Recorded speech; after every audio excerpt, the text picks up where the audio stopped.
Hello guys, Brahma Gurukul में आप सभी बच्चों का मैं मानवेंद्र सिंह स्वागत करता हूं। मैं जो कि लेके आया हूं आपकी करंट की क्लासेस, जो आई दृष्टि वाली करंट की क्लासेस है वो रेगुलर बेस पे चल रही है। ठीक है, तो आप सभी बच्चे जुड़ जाएं और क्लास को हम स्टार्ट करते हैं। और आप अच्छी अपनी पढ़ाई में लगे हुए हैं। देखो, यूपीपीसीएस की डेट और बीपीएससी की डेट बहुत करीब आ चुकी है। बीपीएससी और यूपीपीसीएस, राइट, इन तीन तीन की डेट तो बहुत करीब है, राइट, वो दो की। ठीक है, तो इन दोनों की डेट बहुत करीब है, इसलिए आप अपनी पढ़ाई पर लगे रहो। करंट को अच्छे तरीके से रिवीजन करो। और आप इन स्तंभों पर काम जरूर करके जाना। हिस्ट्री पॉलिटी और इसके अलावा जियोग्राफी एंड करंट, ये स्तंभ है। ये चार पॉइंट क्या है, ये स्तंभ है। अगर इनको पढ़ के जाएंगे तो आपका जो कहते हैं ना कि घर का मकान का जो बेस होता है, बेस आपका अच्छा कंप्लीट होकर जाएगा। फिर उसके बाद पढ़ाई तो आपको अच्छी करनी है। फिर उसके जो खंभे होते हैं उनको तैयार करके जाएं। और इस तरीके से आप इस पे छत डाल के आनी है आपको, राइट, एक मकान की संरचना करना है। तो इस प्रकार से आपको history, polity, geography and current, और साथ में साइंस को भी ले सकते हैं। बस ये चार पांच टॉपिक हैं, वो चार पांच सब्जेक्ट हैं जिन पे आप बहुत ज्यादा अच्छी मेहनत करके जाएंगे तो आप बहुत अच्छा करके आएंगे। ओके, तो अभी तक हम जो पढ़ रहे थे, है ना, तो उसको हम एक बार स्टार्ट करते हैं। और कल जहां छोड़ा था वहीं से मैं स्टार्ट करने जा रहा हूँ करंट को। ये जो आई दृष्टि की करंट है, और इस करंट को अगर जो भी पढ़ के जाएगा बच्चा, तो आपको पता है क्या पता है। आपको वही सब पता है कि आप कितने क्वेश्चन, 25 टू 28, 25 टू 28 और 31 तक भी पहुंच सकते हो हाईएस्ट। ठीक है, मैक्सिमम। तो इतना 25 28 तो फिक्स है, और 31 तक भी पहुंच सकते हो, राइट। इतना जरूर आओगे अगर ये पढ़ के जाते हो। ठीक है, तो हम पहले क्वेश्चन की ओर ध्यान देंगे। पहला क्वेश्चन क्या बोला, भारत में चांदीपुरा विषाणु का प्रकोप। मैंने बोला था कि यहाँ तक हो गए मेन 5 CB, बट यहाँ नहीं, यहाँ से पढ़ाना था क्योंकि मैं कल पेज पलट दिया था तो थोड़ा आगे बढ़ गया था। बट यहाँ से पढ़ाना है। तो भारत में चांदीपुरा विषाणु का प्रकोप, देखो क्या है इसका। जून 2024 में प्रारंभ, जून 2024 के प्रारंभ और 15 अगस्त 2024 के मध्य, केंद्रीय स्वास्थ्य एवं परिवार कल्याण मंत्रालय द्वारा भारत के एईएस ये 245 मामले दर्ज किए गए। ठीक है, तो कितने मामले दर्ज किए गए, 245। ठीक है, एईएस के इनमें से 82 लोगों की मौत हो गई। ठीक है, क्या हुआ, भारत में चांदीपुरा विषाणु एक विषाणु का प्रकोप हुआ है, तो उसके रिगार्डिंग जो इसको नाम दिया गया एईएस। ठीक है, एईएस। ठीक है, एईएस, उसमें क्या है कि 245 मामले दर्ज की गए, जिसमें 80 लोगों की मौत हो गई। ठीक है, याद रखना। अ, याद रखने वाली बात नहीं है, पढ़ रहे हैं तो ये सारी चीजें बताते जाओ। कुल 64 मामलों में चांदीपुरा विषाणु के संक्रमण की पुष्टि हुई है। क्या मतलब, कुल जो इसमें से जो 245 मामले एईएस के थ्रू दर्ज की गए, उसमें 82 लोगों की मृत्यु हुई। और उसमें जो कुल उसमें मात्रा थी मामलों की, तो उसमें 64 मामले ऐसे थे जो चांदीपुरा विषाणु से रिलेटेड थे, जिसे नाम दिया गया CHPV के नाम से। ठीक है, याद रखना। अब एईएस, तो आपको ये लिखा है कि इसका फुल फॉर्म है एक्यूट, हाँ एक्यूट, और एनसीप्लेटाइज, हाँ एनसीप्लेटाइज और सिंड्रोम्स। ठीक है, तो याद रखना, इसको एक बार पढ़ लेना, एईएस का क्या फुल फॉर्म है। इसके बाद ज्ञातव्य है कि सीएचपीवी का मतलब तो है चांदीपुरा विषाणु से रिलेटेड, भारत में स्थानिक स्थानिक है, और देश में नियमित रूप से इसका प्रकोप देखने को मिलता है। तो जो CHPV का है, भारत में स्थानिक है, और देश में नियमित रूप से इसका प्रकोप देखने को मिलता है। हालांकि वर्तमान में प्रकोप पिछले 20 वर्षों में सबसे बड़ा है। वर्तमान प्रकोप, जो अभी का प्रकोप है, जो 20 वर्षों में ये वाला प्रकोप जो सबसे बड़ा प्रकोप है। ठीक है, इसको याद रखना, क्योंकि इस बार जो है, इस बार का जो हर बार का प्रकोप आता था, लेकिन इस बार का जो प्रकोप है वो सबसे बड़ा प्रकोप माना जाता है। ठीक है, तो आप इस चीज को याद रखिएगा कि 20 साल बाद ये बहुत बड़ा प्रकोप है। उल्लेखनीय है कि देश में चांदीपुरा विषाणु के वर्तमान प्रकोप में सर्वाधिक प्रभावित कौन सा राज्य है, तो गुजरात सबसे ज्यादा प्रभावित राज्य रहा है। ठीक है, याद रखना। तो अगर क्वेश्चन है भारत में चांदीपुरा विषाणु या CHPV विषाणु से संक्रमण में कौन सा राज्य सबसे प्रभावित राज्य है, तो वो है गुजरात। ओके, इस एक सेकंड, सॉरी। इसके बाद अगले अगले पॉइंट को पढ़ने की कोशिश करेंगे। उल्लेखनीय है कि CHPV रबडोविडे, हाँ क्या नाम है, रबडोविरिडे, रबडोविरिडे, ठीक है, रबडोविरिडे, रबडोविरिडे, सीएचपीबी रबडोविरिडे परिवार का सदस्य है। किसका, सीएचपीबी किसका सदस्य है? तो रबडोविरिडे का सदस्य है। किसका है? रबडोविरिडे का सदस्य है, याद रखना। यह विषाणु विशेष रूप से मानसून के मौसम के दौरान देश के पश्चिमी, मध्य और दक्षिणी भागों के छिटपुट मामलों और प्रकोप के कारण बनता है। ये जो विषाणु का ये विषाणु विशेष रूप से कहाँ से पैदा होता है, कहाँ से बनता है? तो ये मानसून के मौसम के दौरान देश के जो पश्चिमी है, मध्य और दक्षिणी भाग के छुटपुट मामलों के प्रकोप के कारण ये बनता है। ठीक है, याद रखना है। तो मौसम से रिलेटेड है ये। ठीक है, इसके बाद आगे देखेंगे। आगे क्या बोला है? यह विषाणु मक्खियों, मच्छरों, किलनी और जैसे रोग वाहक द्वारा प्रसारित होता है। मतलब एक किससे एक से दूसरी जगह पहुंचता है, तो मक्खियों से, ठीक है, मच्छरों से और किलनी के द्वारा पहुंचता है। ठीक है, याद रखो। यह रोग अधिकतर 15 वर्ष की आयु के बच्चों को प्रभावित करता है। तो कितने वर्ष की आयु के बच्चों को प्रभावित करता है? तो 15 वर्ष के बच्चों को प्रभावित करता है। ठीक है, इतनी बात समझे कि नहीं? बिल्कुल। इसके बाद आगे समझने की कोशिश करेंगे। ये बीमार इसमें क्या होता है? इसमें बुखार हो सकता है, जिस कारण शरीर में ऐंठन, कोमा की स्थिति उत्पन्न हो सकती है।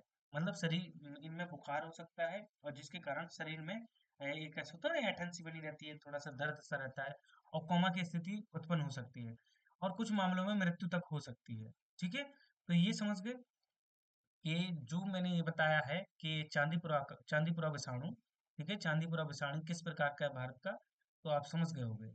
अभी तक जो मामले दर्ज किए गए वो 245 मामले दर्ज किए गए, जिसमें से 245 में से क्या हुआ कि एईएस के थ्रू, मतलब ये क्या है एईएस, मतलब एईएस के थ्रू ये दर्ज किए गए 245, जिसमें से 245 में से 82 लोगों की तो मौत हो गई, और 64 मामले किससे जुड़े हैं? चांदीपुरा विषाणु से जुड़े थे। ठीक है, चांदीपुरा विषाणु को मैंने बिल्कुल डिटेल में बता दिया। अगला पॉइंट पढ़ते हैं। ठीक है, तो अगले पॉइंट को पढ़ने जा रहे हैं। डेंगा, ठीक है, क्यू क्यू डेंगा, ठीक है, क्यू डेंगा क्या है? तो क्यू डेंगा को याद रखेंगे तो डेंगू का नया टीका। सो ये इसको पढ़ेंगे क्यू डेंगा, सॉरी के यू नहीं, क्यू डेंगा। क्यू डेंगा क्या है? ये डेंगू का नया टीका है। किसका है? डेंगू का नया टीका है। ठीक है, इसको याद रखना। नए 10 मई 2024 को विश्व स्वास्थ्य संगठन WHO द्वारा डेंगू के नए टीके को अपना पूर्व योग्यता सूची में शामिल किया गया। इस टीके का नाम क्यूडेंगा, ठीक है। क्या है? इस टीके का नाम क्यूडेंगा है। इस टीके को, वेरी इंपोर्टेंट है ये क्वेश्चन, टाक 003 के नाम से भी जाना जाता है। तो ये वेरी वेरी इंपोर्टेंट है कि नया जो डेंगू टीका आया है उसका नाम क्या है? तो वो टाक 003 है, और यह इसको क्यूडेंगा भी बोला जाता है। ओके, वेरी वेरी इंपोर्टेंट है, याद रखना। WHO के लाइसेंस प्राप्त करने वाला है डेंगू का दूसरा टीका है। तो डेंगू का अभी दूसरा ये टीका है। ठीक है, ये जो WHO के द्वारा जो लाइसेंस प्राप्त कर चुका है।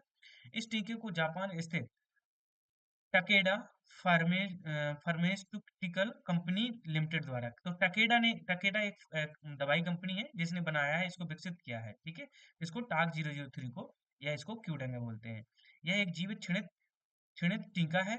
उल्लेखनीय है कि इस प्रकार का टीका विषाणु के जीवित परंतु दुर्लभ रूप के प्रयोग द्वारा निर्मित किया जाता है।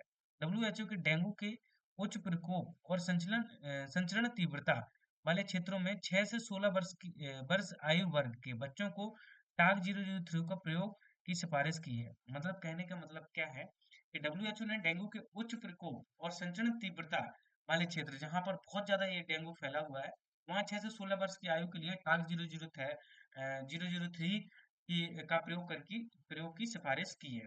राइट, उन्होंने कहा कि एक तरीके से इसको क्या बनाया जाएगा, जैसे कहते हैं ना कि वैक्सीन टाइप का।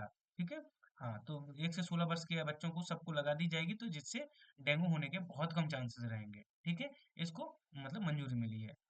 WHO द्वारा इस टीके की 2 खुराकें दी जाने की सिफारिश है।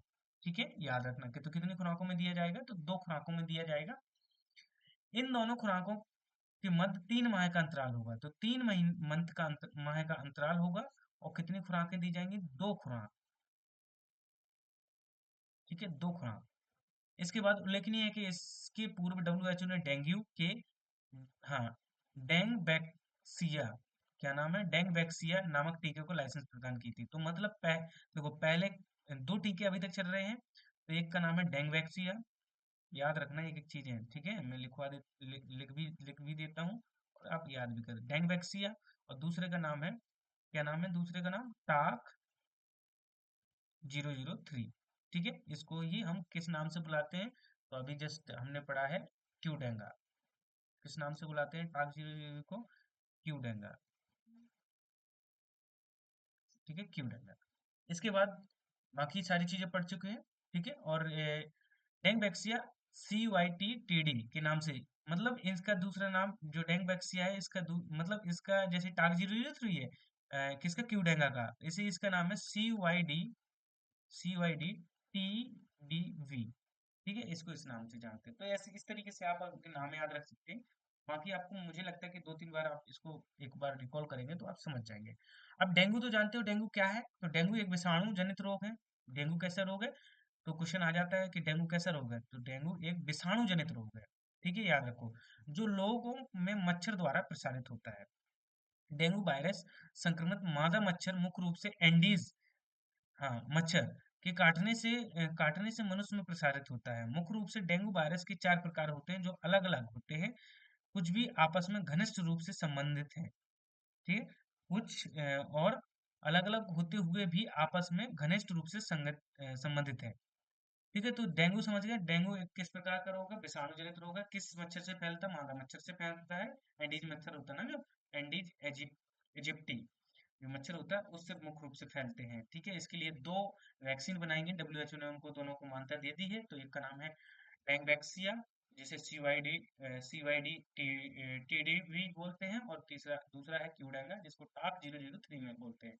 तो बताइए, समझ गए ना इसका? इसके बाद अगला पॉइंट पढ़ेंगे डेंगीऑल। डेंगीऑल क्या है? डेंगू का स्वदेशी टीका है, ये भारतीय टीका है, जिसको भारतीय टीका का नाम है डेंगीऑल। याद रखो, डेंगीऑल।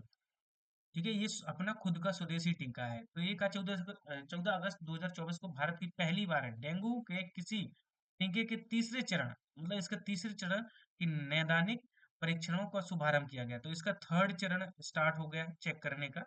राइट, ये यह घोषणा भारतीय चिकित्सा अनुसार ICMR और पेनोसिया बायोटेक द्वारा किया गया। तो भारतीय चिकित्सा अनुसंधान है, ICMR और पेनासोनिया, ओ पेनिसिया बायोटेक, इन द्वारा मतलब किया गया इसका। इन ऐतिहासिक परीक्षणों के तहत भारत में स्वदेशी टेट्रोवैलेंट डेंगू टीके की प्रभावकारिता का मूल्यांकन किया गया। ठीक है, डेंगीऑल डेंगीऑल नामक एक स्वदेशी, क्या? डेंगीऑल नामक एक स्वदेशी डेंगू टीके का विकास पेनिसिया बायोटेक द्वारा किया गया। तो किसके द्वारा? डेंगीऑल का तो पेनिसिया द्वारा। ठीक है, इस टीके के तीसरे चरण की नैदानिक परीक्षण 18 राज्यों, 3 शासित प्रदेश और 19 स्थलों में मतलब क्रियान्वित किया जाएगा। उल्लेखनीय है, वर्तमान में भारत में डेंगू के विरुद्ध कई एंटीवायरल उपचार लाइसेंस प्राप्त टीका उपलब्ध नहीं है, कोई भी नहीं है मतलब। ठीक है, तो इसकी और समझ गए कि डेंगू ऑल क्या है। तो एक तरीके से ये टीका है, इसका 3rd चरण का चेक हो रहा, मतलब वो हो रहा, परीक्षण हो रहा है। ठीक है, इसको बनाया किसने? तो इसमें ICAMR का हेल्प है, ये तो भारतीय चिकित्सा अनुसंधान। और मूल रूप से जो बनाया गया तो वो पेनेसिया के द्वारा, इसके द्वारा, पेनेसिया एक बायोटेक कंपनी है जिसके द्वारा बनाया जा रहा है। तो पेनासिया बायोटेक। ठीक है, और बाकी कितने राज्यों में? तो 18 राज्य और 3 शासित प्रदेशों में, 18 स्टेट हैं और 3 शासित प्रदेशों में, जिसमें 19, जहां पर 19 स्थलों में काम होगा। ठीक है, और इसी में सारी चीजें आप समझ गए होंगे। चलें इसके बाद अगले की और। हाँ, कल मैंने यहाँ पे बताया था कि यहाँ से पढ़ाऊंगा, लेकिन गलती से वो आगे निकल गया ना पेज, इसलिए बोल दिया था मैंने। बट आज अब स्टार्ट कर रहे हैं इसको। ठीक है, इसके बाद आज स्टार्ट करना है इस पॉइंट को। तो ये है मैन 5 CV। ठीक है, तो एक बार मिटा लेता हूँ, फिर हम मैन 5 CV को अच्छे से देखेंगे। तो डेंगू तो जाने गए होंगे, डेंगू क्या है, टाक 003 क्या है ना? तो ये सारे मैंने बता रखा है। ठीक है, तो मैन 5 CV इसको समझने की कोशिश करें। मेन 5 सीबी क्या है?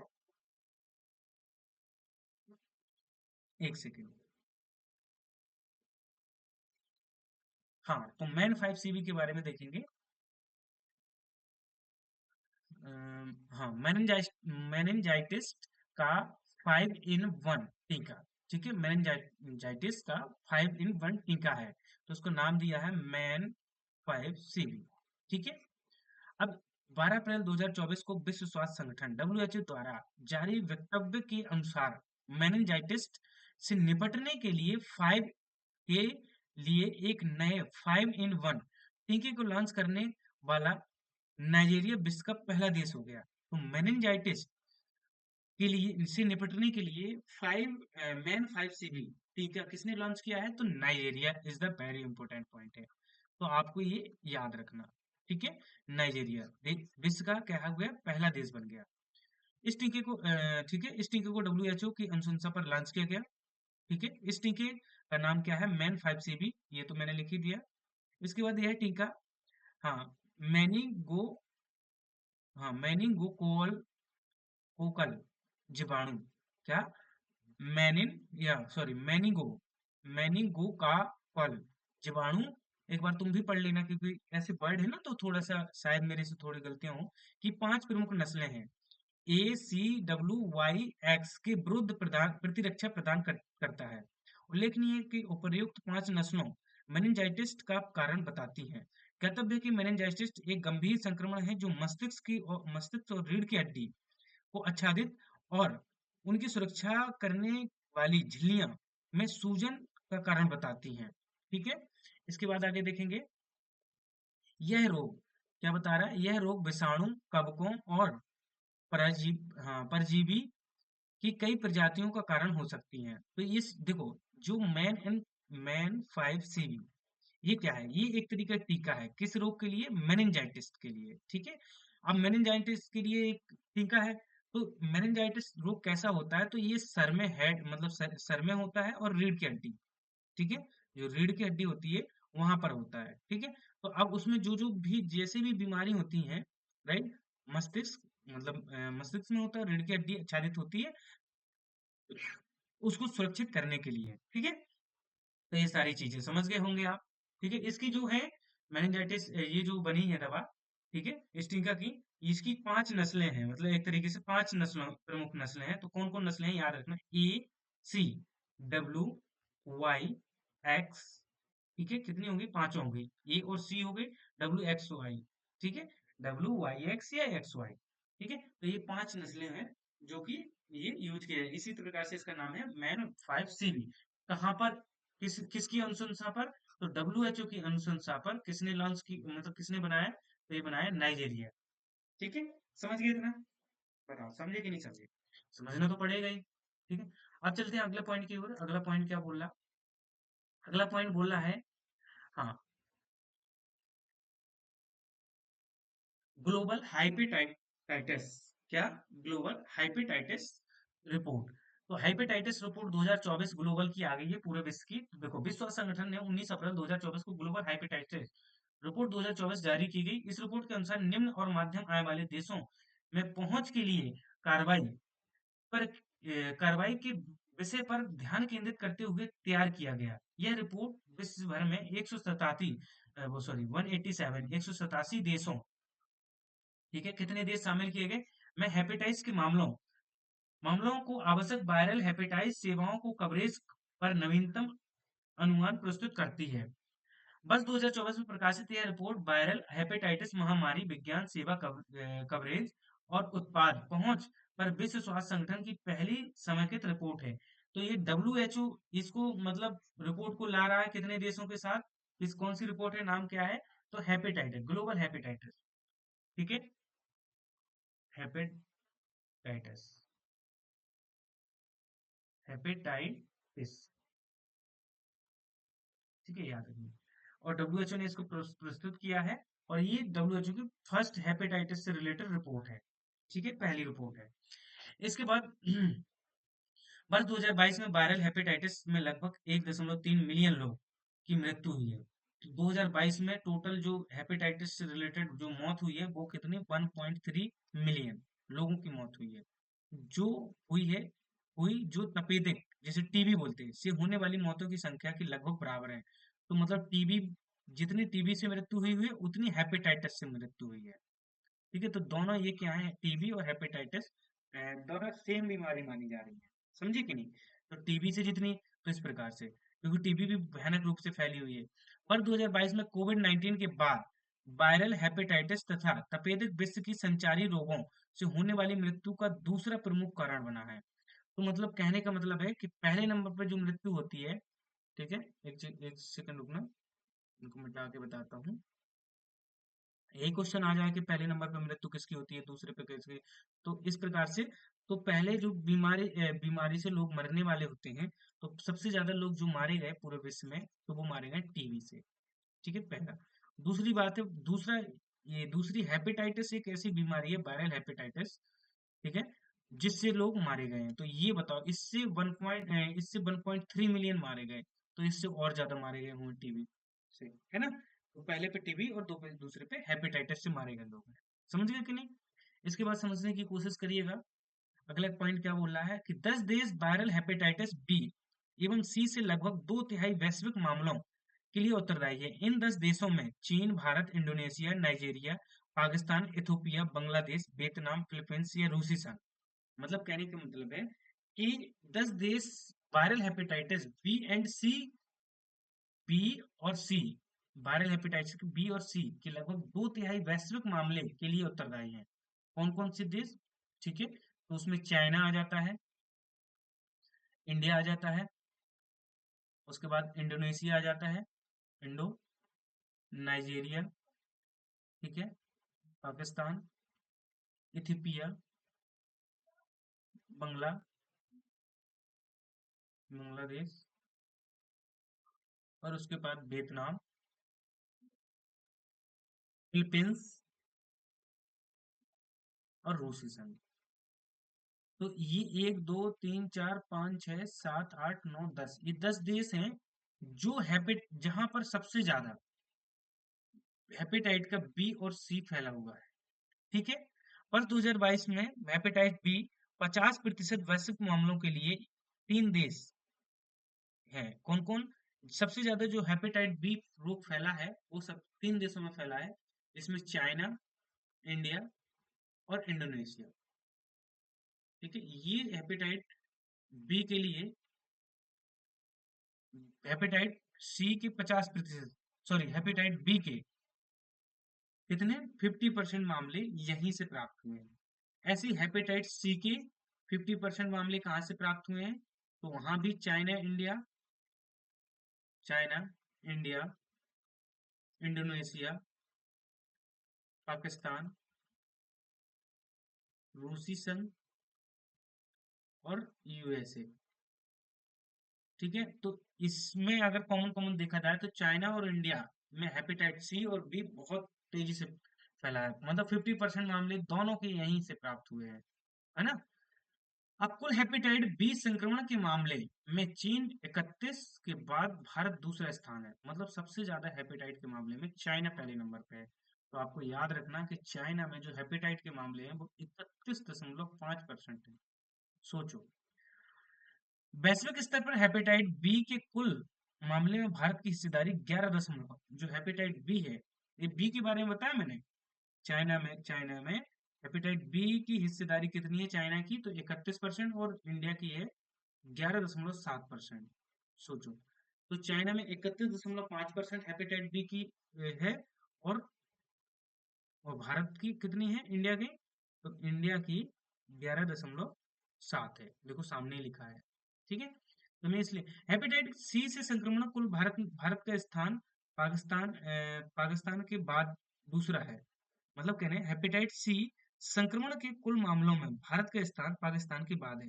तो हेपेटाइट सी में सबसे ज्यादा पाकिस्तान के मामले हैं 17.8, उसके बाद भारत का स्थान है। ठीक है, तो दोनों में उसमें चाइना में और उसमें पाकिस्तान के बाद, उसमें चाइना के बाद उसमें पाकिस्तान के बाद। ठीक है, इसके बाद अगला पॉइंट है, ज्ञातव्य है कि अक्टूबर 2023 में मिस्र हेपेटाइट सी संक्रमण को समाप्त करने की राह पर गोल्ड टीयर का दर्जा शामिल करने वाला विश्व का पहला देश बन गया। ठीक है, तो कहने का मतलब है कि ज्ञातव्य है कि अक्टूबर 2023 में मिस्र हेपेटाइट सी संक्रमण समाप्त करने वाला। तो मिस्र एक ऐसा देश है, ठीक है, जहां पर हेपेटाइट सी को समाप्त करने वाला, करने की राह पर गोल्ड टीयर पर, मतलब समाप्त करने के लिए मतलब ये स्थान होते हैं ना, तो गोल्ड टीयर पर दर्जा हासिल करने वाला पहला देश बन चुका है। वेरी गुड, बहुत बढ़िया। मिस्र ने बहुत अच्छा काम किया, है ना। हाँ, ठीक है, इतनी बात समझ गए आप। इसके बाद समझते हैं भारत का पहला हेपेटाइट ए टीका। तो भारत ने हेपेटाइट टीका चलाया, स्वदेशी हेपेटाइट ए टीका चलाया, जिसका नाम है हेवी हेविस यूर। क्या नाम है? हेविस यूर। ठीक है, याद रखना, हेविस यूर नाम है। तो इसको पढ़ेंगे। 19 जनवरी 2024 को इंडियन यूमनो हाँ इम्यूनोलॉजिकल्स लिमिटेड ने भारत में पहला पूर्ण रूप से स्वदेशी हेपेटाइट ए की टीका का लॉन्च किया। ठीक है, हेपेटाइट ए का टीका लॉन्च किया है, जिसे हैविसियोर कहते हैं। इस टीके को हैविसियोर का नाम दिया गया है। कहतव्य है कि हेपेटाइट ए एक अत्यधिक संक्रामक बीमारी है जो हेपेटाइट ए विषाणु के कारण होती है। 5 सितंबर 2024 को इंडियन इम्यूनोलॉजिकल्स लिमिटेड ने हैविसियर टीके के बाल चिकित्सा खुराक को लॉन्च किया। ठीक है, तो याद रखना। इसके बाद चलते हैं, अगला पॉइंट है। तो समझ गए कि इंडिया में क्या होगा, कि इंडिया में एक हेपेटाइट ए के लिए एक टीका लॉन्च हुआ है, जिसका नाम है हैविसियर। ये क्या नाम है? हैविसियोर। ठीक है, याद रखना। इसके बाद और बाकी चीजों के बारे में बताया है। इसके बाद हम आगे चलेंगे। हाँ, अगला पॉइंट क्या बोल रहा है? WHO। देखो, समझ में चीजें आ रही होंगी मेरे हिसाब से, बस पढ़ते जाओ, बोर नहीं होने का। बोर हो जाओगे तो फिर भाई, बोर तो ऐसा है कि दुनिया होती है, तो तुम भी हो। इसके बाद अगला पॉइंट है WHO द्वारा सराय का अनावरण। ठीक है, इसका अनावरण अनावरण सराय। ठीक है, 2 अप्रैल 2024 को विश्व स्वास्थ्य संगठन द्वारा AI संचालित डिजिटल स्वास्थ्य प्रोमोटर प्रोमोटर का अनावरण प्रोमोटर सराय का अनावरण किया गया। सराय विश्व स्वास्थ्य संगठन WHO की पहली डिजिटल स्वास्थ्य प्रमोटर है। तो ये क्या है? ये स्वास्थ्य प्रमोटर है। सराय क्या है? पहला पॉइंट, तो सराय एक स्वास्थ्य प्रमोटर प्रमोटर है। इतना याद रखना है। किसके द्वारा विकसित की गई? तो ये WHO द्वारा। ठीक है, सराय का पूर्ण रूप smart AI resource assistant for health. SARAI का फुल फॉर्म क्या है? तो smart AI resources assistant for health. ठीक है, हेल्थ। तो आप समझ जाओ कि इस जो सराय है उसका फुल फॉर्म क्या है। ठीक है, इसके बाद देखेंगे आगे। सराय के लोगों को स्वस्थ जीवन जीने की जीवने में मदद करने के लिए जनरेटिव AI का प्रयोग करती है। इस ठीक है, सराय लोगों को स्वस्थ जीवन जीने के लिए, जो सराय है वो लोगों को स्वस्थ जीवन जीने के लिए, जीने में मदद करने के लिए जनरेटिव AI का उपयोग करती है। ठीक है, इसे लोगों को उनके स्वास्थ्य एवं कल्याण की मात्रा को इष्टतम बनाने में मदद करने के लिए प्रमुख स्वास्थ्य विषयों पर जानकारी प्रदान करने के लिए प्रशिक्षित किया गया। तो इसे लोगों को स्वस्थ जीवन जीने के लिए बताया गया कि कैसे स्वस्थ जीवन जीते हैं, ये वो काम करेगा। AI है एक तरीके से। ठीक है, सराय कैंसर, हृदय रोग, फेफड़ों की बीमारी और मधुमेह सहित कुछ वैश्विक खतरों की बेहतर समझ विकसित करने में सहायक या समक्ष है। तो सराय में ये जो कुछ अच्छी कुछ मतलब बहुत ज्यादा घातक बीमारी होती हैं, राइट, उनको उनकी समझ, उनको बेहतर समझ, वो वैश्विक खतरों की बेहतर समझ विकसित करने में सहायक हो गई एक तरीके से। ठीक है, सराय एक डिजिटल स्वास्थ्य प्रमोटर है जो वीडियो या टेक्स्ट के माध्यम से 8 भाषाओं 24/7 उपलब्ध रहेगा। ठीक है, याद रखना। तो इतनी बातें याद हो गई, सराय क्या है, ये किसने डेवलप किया है, ये सारी चीजें बताओ। तो समझ गए ना? बिल्कुल समझना तो पड़ेगा ही। ठीक है, इसके बाद हम देखेंगे अगला पॉइंट। तो आज की क्लास को यहीं पे करें समाप्त या पूरा खत्म करें, पहले मैं चेक कर लेता हूँ। हाँ, ठीक है, इसके बाद क्या है, अब ऐसे करते हैं कि अगली क्लास में इसके बाद जो अब मुझे पढ़ाना है वो पढ़ाना है इंडिया, क्योंकि बड़ी क्लास हो जाती है तो आप ही कहते हो सर बहुत हो जाता है ना, फैक्ट ही फैक्ट होते हैं सर, एक एक को पढ़ना बार बार, दो दो बार। India TV reports 2024, sorry, India TV report 2024। अगला पढ़ना है कि इंडिया की जो टीवी रिपोर्ट है 2024 की, उसको उसकी क्लास लेंगे। बस लास्ट क्लास है तो ये वाला टॉपिक भी खत्म हो जाएगा, इसके बाद अगला टॉपिक उठाएंगे, है ना, इसके बाद। ठीक है, तो आज के लिए इतना ही, अब इसके बाद कल की क्लास में मिलेंगे, इसको खत्म करेंगे। ओके, आज के लिए इतना ही, मिलते हैं अगली क्लास में। ओके एवरीवन, ठीक है, और आप लोग रिवीजन कर लो, कई बार रिवीजन करते चलो, मैं रिवीजन का टाइम मिलता है तो मैं जरूर कराऊंगा, मैंने बोल भी रखा था कि आपको रिवीजन कराऊंगा पढ़ाने के बाद। तो जैसे ही मैं रिवीजन चीजें सेटअप कर लेता हूँ, रिवीजन में थोड़े से शॉर्ट नोट टाइप का क्रिएट भी करने पड़ेंगे ना मुझे, है ना, तो वो रिवीजन तभी जल्दी जल्दी करा पाऊंगा, जो जो टॉपिक होते जा रहे हैं उनको तो कराने की कोशिश करूंगा ही। ठीक है, तो आज के लिए इतना ही, मिलते हैं अगली क्लास में। Okay bye everyone. हाँ, ठीक है, बाय बाय, टेक केयर।